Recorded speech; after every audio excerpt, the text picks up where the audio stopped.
pessoal, para quem não me conhece, eu sou a doutora Tassiana, sou psicóloga clínica, eu estou atendendo somente online por conta da pandemia. Eu sempre deixo aqui embaixo na descrição os links para quem tiver interesse em atendimento online e também se tiver alguma dúvida, quiser entrar em contato comigo, ok? Hoje eu vou falar sobre o transtorno de oposição desafiante.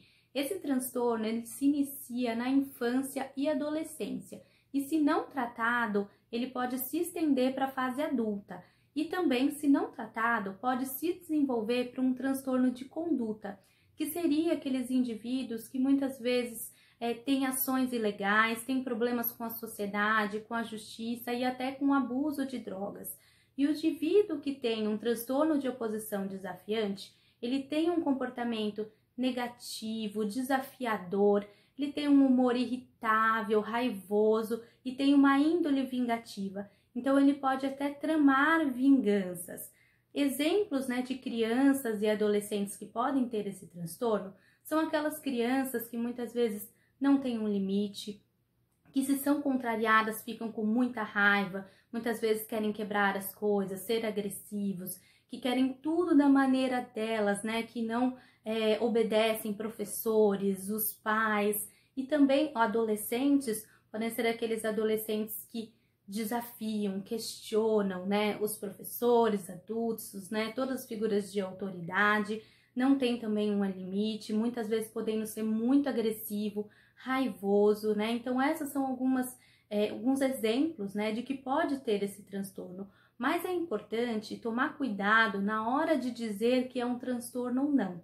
Por quê? Porque tem sintomas, características que são da faixa etária. Então, as crianças, podem muitas vezes fazer birras ou então não obedecer, não seguir uma regra. Muitas vezes é natural daquela faixa etária, muitas vezes ela está num aprendizado para entender sobre si e o outro, para entender os limites. Então, pode ser que não seja um transtorno, pode ser aquele momento, ou então aquela criança estar passando por algum momento complicado da vida, questões familiares, a mesma coisa num adolescente. Para o adolescente, na faixa etária, é natural muitas vezes que ele seja questionador, desafiador. Eles estão numa fase de muitas mudanças de humor e eles não são nem mais crianças e não são adultos. Então, eles estão numa fase de descoberta, de independência. Então, muitas vezes, eles não querem ouvir os adultos, Eles acham que eles sabem, não querem obedecer. Então, existem comportamentos que são já da faixa etária. Então, é importante tomar cuidado na hora dessa avaliação, porque o transtorno, ele tem que estar pelo menos 6 meses, nessa criança, adolescente, e ser persistente, estar a longo prazo.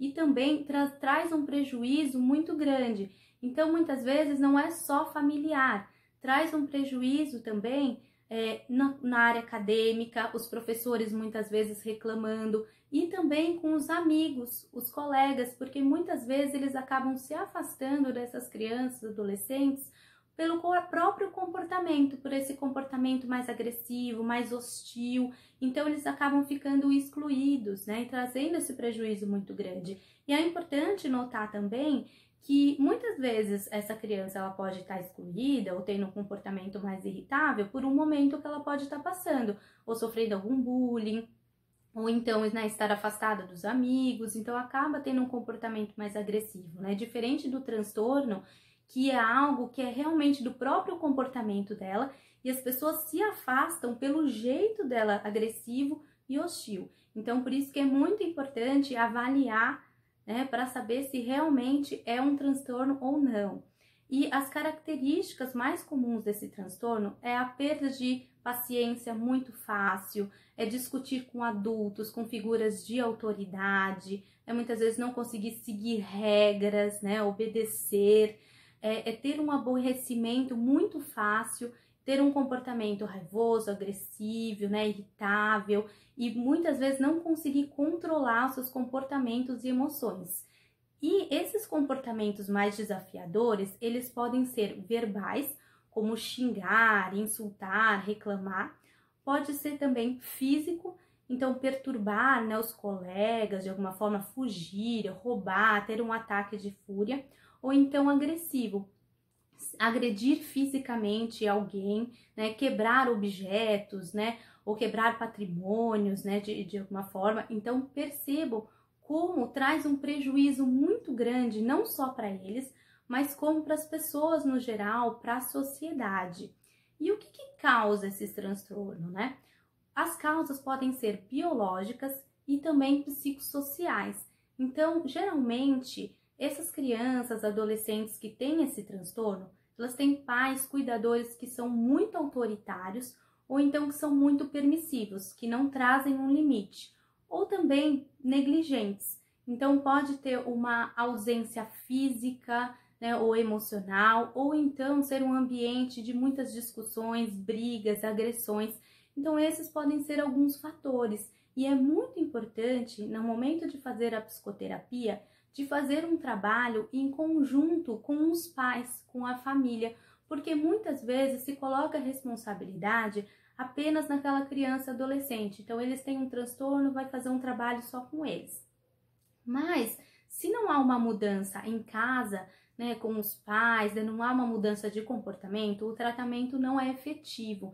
Então, é muito importante que esses pais notem o que eles podem estar fazendo de errado, né, o que pode estar reforçando, né, esse transtorno, esses comportamentos dessas crianças e adolescentes.